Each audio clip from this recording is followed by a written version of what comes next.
an effort to expand broadband globally, the National Digital Inclusion Alliance has proclaimed this International Digital Inclusion Week, raising awareness that all communities deserve internet access.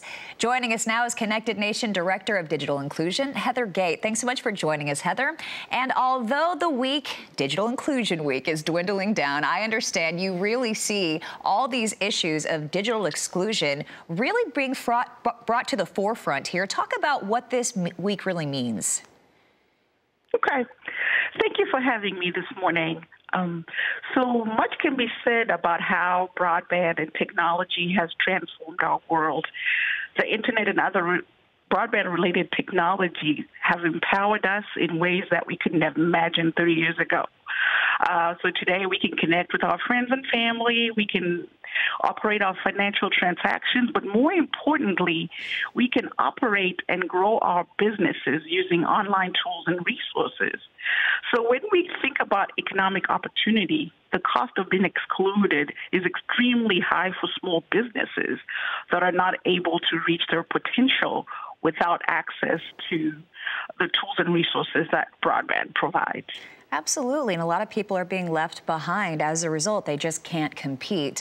Now, you have experience working with underserved areas that don't have access to broadband. Just how difficult is it for those who are left out of the digital world? Can you give us some examples? Yeah, so as I mentioned, the difficulties is that you're missing the opportunity to access a wide array of resources for education, for employment, for a lot of access. So in terms of using example, let's stick with the example of the small businesses. We know that small businesses are the top economic engine for creating jobs in this country.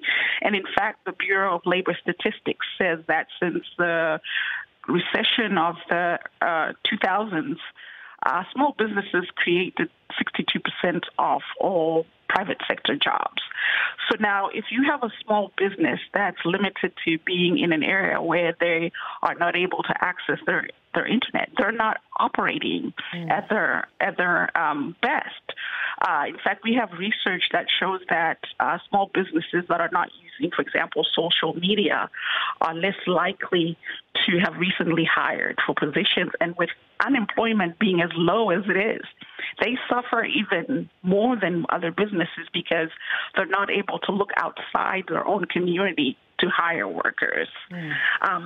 Small businesses without websites also actually make less revenue as opposed to businesses that have websites. Of course. And then also businesses that have faster internet connections, meaning they have good internet service, have a higher annual revenues than those that do not. So as you can see, we're missing a lot of opportunities in those areas, particularly in the third of the population in rural areas that are currently excluded from the digital age. Absolutely. We really appreciate everything that you're doing at Connected Nation to help bridge that digital divide. Really appreciate you joining us today. Connected Nation Director of Digital Inclusion, Heather Gate, thanks for your time.